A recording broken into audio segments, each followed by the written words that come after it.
Okay, we are to chapter 39.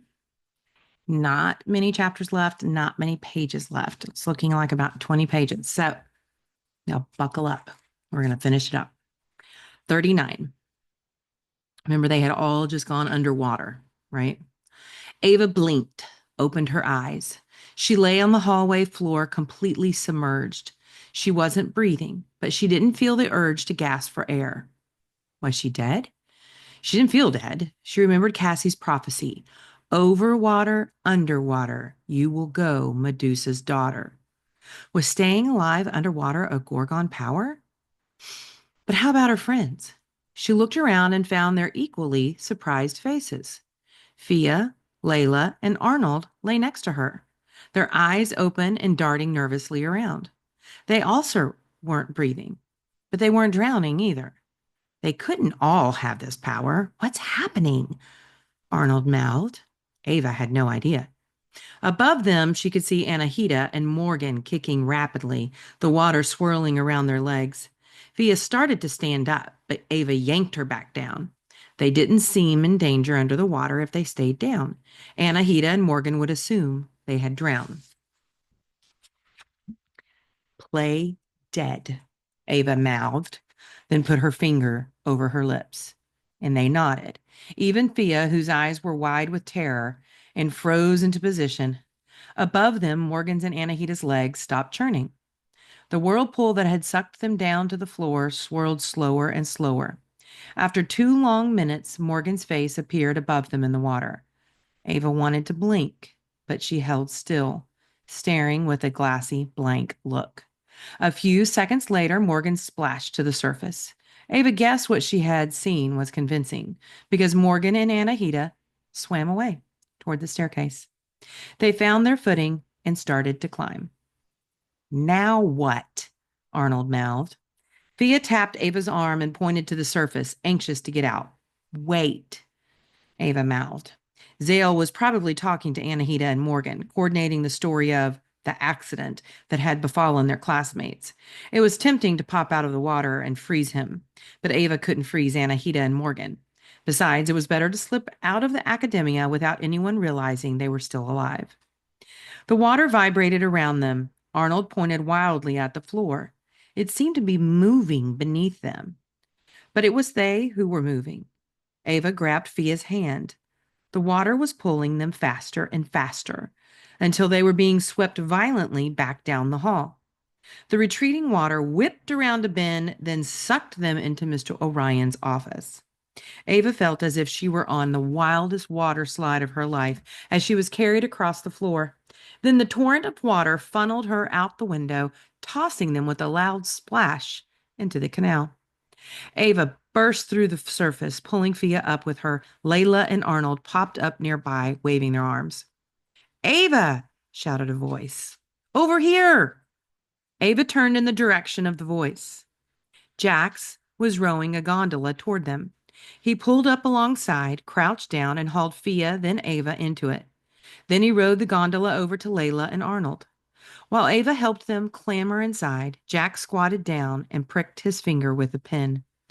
You are almost dead, he said, and touched each of their arms with a drop of his blood.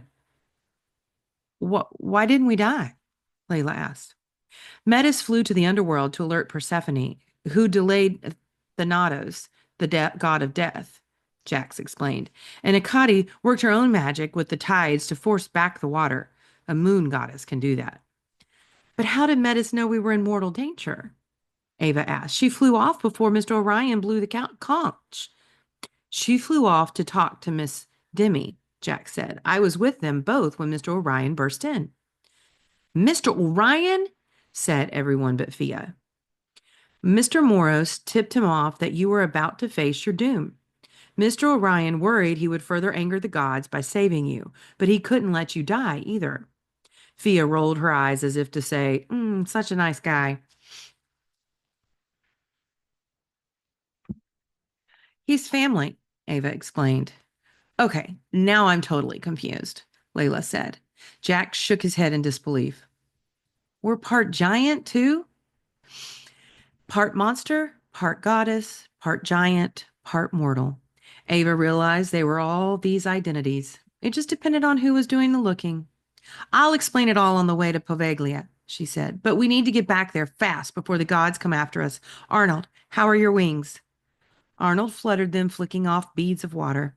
Ava scanned the banks of the Grand Canal, expecting to see wide-eyed tourists snapping photos of what looked like a dark angel. But no one paid them any attention. The tourists and locals, gondoliers and waiters, must have assumed they were still in their carnival costumes. Plus, the gods had probably fogged up their eyes so they wouldn't notice the river of water that had poured into, then out of, the Academia. I think they're good to go, Arnold said. Fia applauded. Her color was finally returning to normal. Back to Poveglia, Layla said. She no longer sounded afraid, but excited. Ava nodded. Sophia can get back her voice. Chapter 40. Ava, Fia, and Layla raced past the rusty bed frames and crumbling plaster into the hallway of the insane asylum. The old ruin wasn't so frightening by daylight. Shafts of sun shone through the holes in the ceiling, and a fresh breeze stirred the dust. Medusa! Ava called out. It's us! We're back! The rush of her footsteps was a welcome sound. Medusa rounded the corner, her sallow face pinched with worry, the black adders writhing frantically atop her head. Child, are you okay? She pulled Ava into her arms, where the snakes happily swarmed her with their forked tongues. Yes, Ava reassured her, or at least no worse off than when we left. Fia silently waved, and Medusa reached out and touched her cheek. And the boys?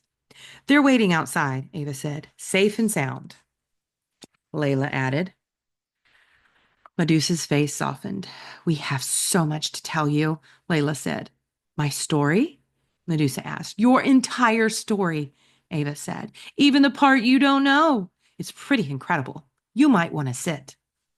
Medusa led them to the bottom of the curving staircase where they sat down around her. Tell me everything, she said. Ava wove together the accounts of Hecate, Hestia, and Metis into a single story, the story of a mother determined to protect her daughter from harm, of a prophecy the gods misinterpreted because of their own sexism and hubris, of the goddesses mistreated and silenced but not defeated, who hid the girls' true history inside their memories and hearts. Medusa closed her eyes, but Ava knew she was listening from the way her eyes fluttered. Even the snakes atop her head grew still, as if they were charmed by the tale. Ava's voice echoed through the asylum, which was as quiet as if the walls and floor was listening too. You're the daughter of Metis and Zeus. That's who you are, Ava concluded, a goddess destined to change the world. I always knew I was special, Medusa said softly, but knowing who my mother is, knowing that she loved me. She opened her eyes. They were no longer dull and mud-colored. They were the color of amber and sparkled with flashes of light. Her eyelashes grew longer and darker. Her skin changed from sallow yellow to golden brown. Her chin softened and her nose straightened. The snakes on her head twisted themselves into corkscrews, their scales and mouths darkening as they transformed into wild black curls.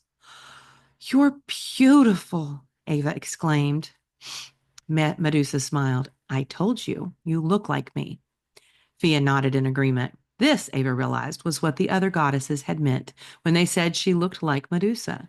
She was beautiful too, and always had been. Do you think your powers are back? Ava asked. Medusa stood up, then pulled Fia to her feet. There's only one way to find out. Ava and Layla jumped up and crowded around them. Ava's fingers tingled and her heart thumped. This was it, the moment she'd fought for. Medusa touched the tip of her finger to Fia's lips and shouted, and enchanted. Now let me try that again. Enchanted.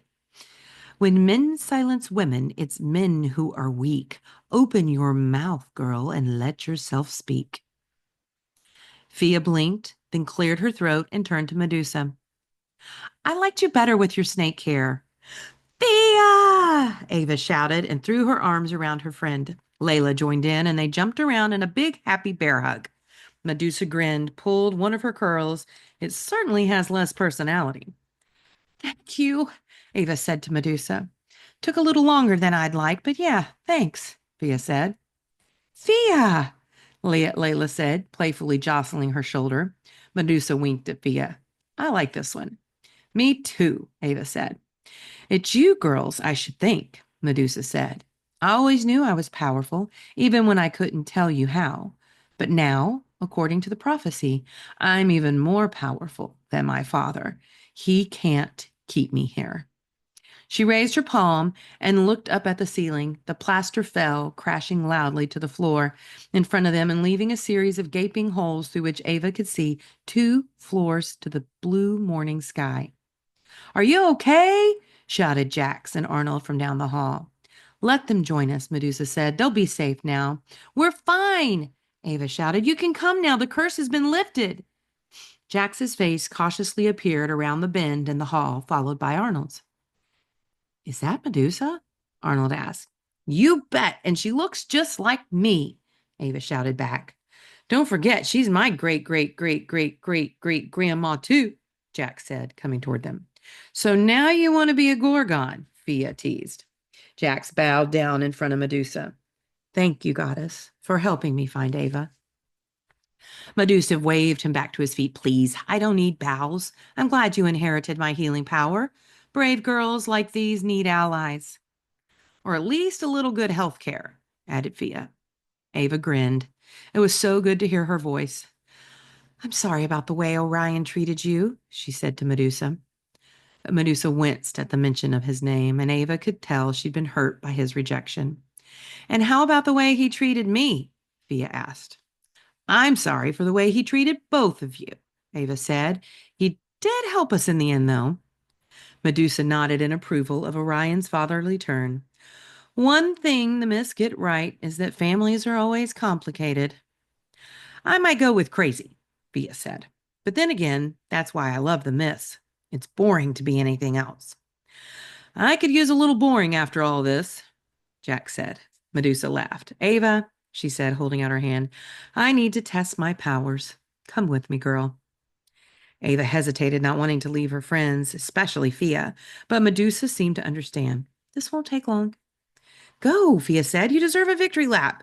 You never gave up on me. She's right, Layla said. You are our brave leader. Sometimes stupid, Jack said, but mostly brave.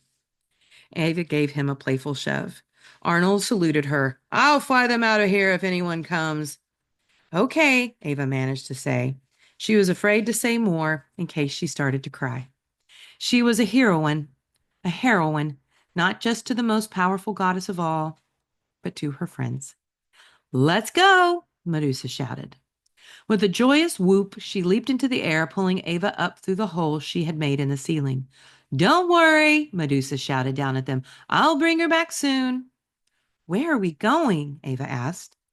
Poveglia was shrinking beneath them as they sailed higher and higher. Ava was glad she'd done some flying with Arnold and was used to the whistling of wind through her hair and the dizzying view. But Medusa didn't seem to hear her questions. She was looking out past the islands of the Venice lagoon toward the horizon. What's next? Are you going to take over Olympus? Ava asked hopefully. She imagined Zeus cowering before his mighty daughter, and Hestia finally getting back her throne, and the dumbstruck look on Athena's face when she realized her sister was the most powerful goddess of all. Medusa slowed down and steered them into the misty insides of a cloud. No, she said. Maybe not right now, Ava said. Maybe you need to prepare a little, but in a few days or weeks? But Medusa was shaking her head. Taking over Olympus by force won't change the old order, she explained. You would just continue it. But you would rule differently, Ava argued, with kindness. You would let women have voices, let them speak. Medusa's eyes softened. I know you're disappointed. My father gave me power and you want me to use it. But my mother, Metis, gave me the wisdom to know you can't change the world by force. Ava didn't even bother to hide her frustration. Then what can you change it by? Stories. Medusa's amber eyes flashed. You want to change the world? Find and tell the stories of the silenced and the powerless that haven't been told, just like you did for me.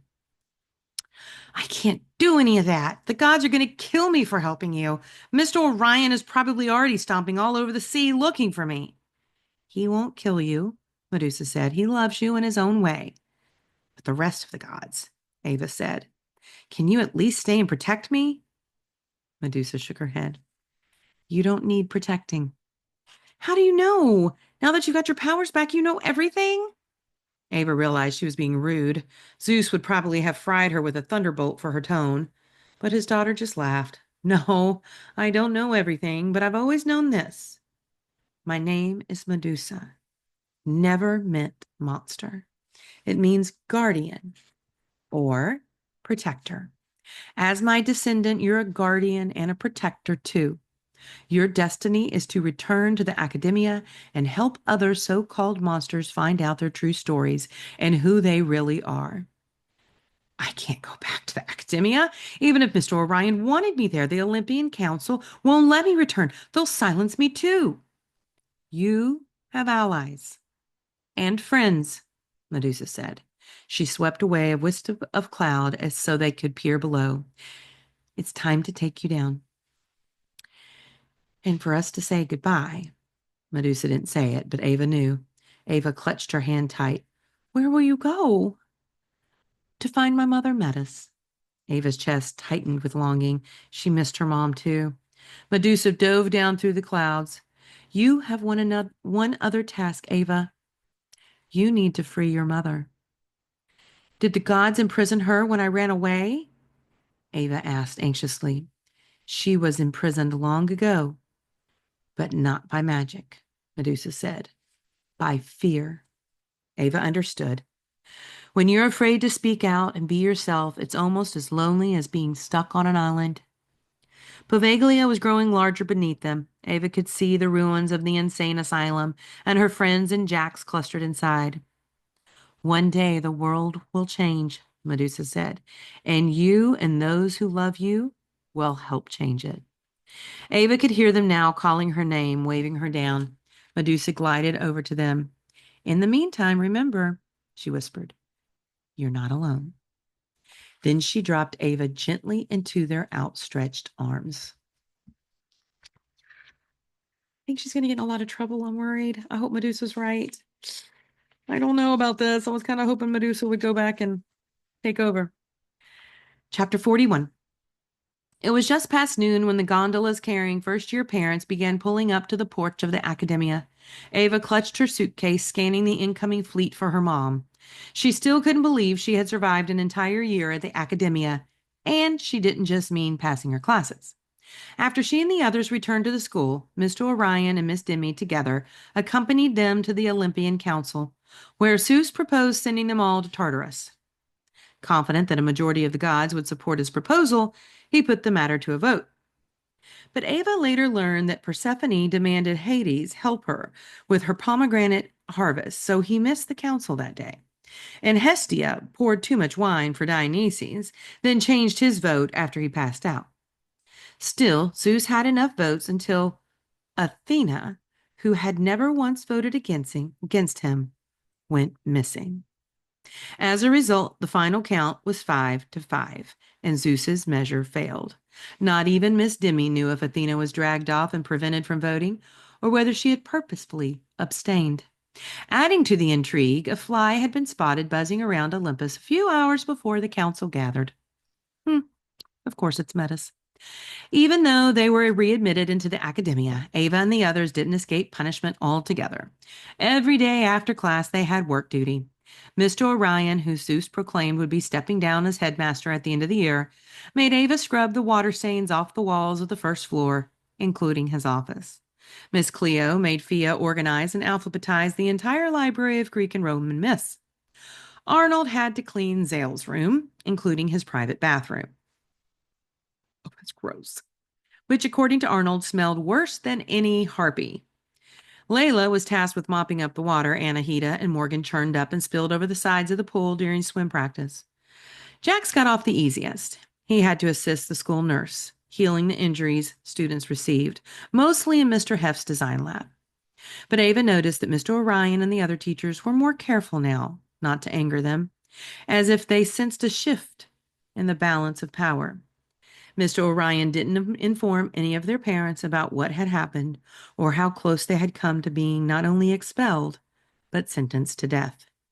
In fact, he never spoke about Ava and her friend's so-called misdeeds, especially in the presence of other students. Fia tried to tell a few kids about the real Medusa and how she was a goddess, not a monster, but they didn't believe her. Mr. Demi advised her to bide her time. But Ava knew someone who would believe Medusa's story. It was a discussion that Ava wanted to have in person, however, which is why she couldn't wait till her mom finally arrived to take her home. Spring had returned to the partially submerged city. The bone-chilling winds of winter was gone, and the warm June sun reflected off the lagoon. College students and families were starting to pour in for the height of this tourist season. The Academia would masquerade as a regular old palazzo, opening its doors to the summertime crowds. The magic would be stripped away, the gods and so-called monsters dispersed back to their homes. Glancing back, Ava thought she'd almost miss it. But then she heard her mother's voice. Ava! She spotted her parents, both of them waving frantically as a gondolier steered up toward the stone porch. They hadn't had the money to fly in for Easter, which Ava had spent with Layla. It had been 5.5 long months. A hand touched her shoulder. You should talk to Mom alone, Jack said from behind her. I'll tell Dad I have too much stuff. We'll take another boat. Are you sure? Ava said. You're part of the story. Jack grinned. Just make sure you tell her the part where I saved your life, okay? Ava pretended to be confused. When was that? He gave her a gentle shove toward their parents' incoming gondola. Ava smiled. Jax would always be her annoying older brother, but she knew when it mattered, he had her back. Mom! She shouted, reaching out her hand. The Bridge of Sighs was a covered walkway across the canal made of white limestone. According to legend, it offered a beautiful last view of Venice to the doomed inmates who'd once crossed it to be locked up for life or executed on the other side. Ava had convinced their gondolier to park beneath it for a bit. While he squatted in the front of the boat, talking on the phone with his girlfriend, Ava and her mom sat side by side, looking up at one of the city's most famous bridges. Sad and frightened stoned faces dotted the side of it. Why did the builder make them so unhappy? Ava asked. They're called masquerone faces, her mom said. They're supposed to scare evil away. Ava noticed a single happy face. Not that one, though. Why is she there? I'm pretty sure that's a he, her mom said. Some people say he's the guardian of the bridge. Oh, then I definitely think that's a woman, Ava said. Women make the best guardians. Her mom gently smoothed a wayward curl away from her face. That doesn't sound like something you learned at the academia. Ava cocked her head. Actually, it's something I learned outside of it. About Medusa. Her name means guardian or protector. Her mom looked down at her lap, her face unconsciously imitating all the sad ones on the bridge. Our ancestor. And friend, Ava gently added. I know you met her. Her mom's head jerked up and she stared straight at Ava. What? I know what happened, Mom. How you tried to free her and asked the oracle how to break the curse. How you got caught by Poseidon. It meant so much to her that you tried to help her. She's been worried about you. Her mom blinked. What makes you say that? She told me. You saw her? That's not possible. Please tell me you didn't go to Poveglia. Ava nodded. But before she could even explain, her mom's eyes flashed. Ava, what were you thinking? She sounded furious, but Ava knew she was really afraid. Mom, it's okay. I'm safe. But her mom didn't seem to hear her. I've been so worried. On the first day of school, Mr. Moros told me if your daughter doesn't control herself, she'll end up in the underworld. That's why you froze him. This time, her mom didn't deny it. In Rome, you asked why I changed. The gods threatened me after I was caught on Poveglia.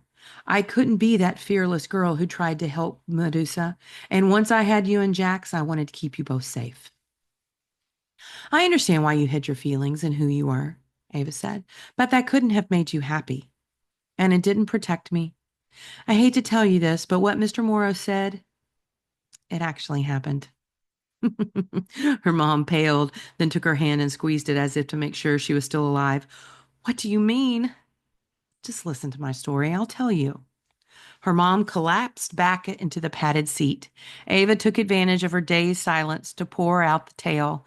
She told her mom about Fia silencing, freezing Mr. Orion, meeting Medusa, and the journey that took her from the underworld to Olympus in search of her ancestors' true story. She told her how they were related to Mr. Orion and explained how he protected them and resented them at the same time. She described how Miss Demi, Persephone, and Hecate had saved them from drowning with Jax's help. Her mom's face reflected every twist and turn, every moment of peril and triumph. She listened the way a mother did best. When Ava reached the end, she clasped her mom's hands in her own. Medusa's story is our story. You don't have to be afraid. Her mom shook her head. But Zeus, we have allies and protectors too. Zeus didn't even have the votes to harm me. Her mom just sighed. He's tricky, Ava. He'll find a way. He'll always try to keep you down. Ava stared fiercely at her mom. And I'll always find a way to get back up. I'm not going to live in fear, and you shouldn't either. We're not monsters, Mom. We're goddesses. Smart, fearless, and beautiful. Her mom's eyes flickered, but then she unconsciously smoothed back her hair with a sigh. I don't know, Ava. It may be too late for me. What do you mean? You're a daughter of Metis and Medusa. You can help other women. You can go back to being a social worker. I did like that, her mom admitted. Did you know I worked with abused women? Of course you did, Ava said triumphantly. It's in your blood. Her mom didn't seem to hear her. It's been so many years, though. I don't have the courage to go out there anymore and fight. Yes, Ava said firmly. You do. You're my heroine, Mom. I may have finished finding out Medusa's story, but you started the journey all by yourself. I couldn't have succeeded without you.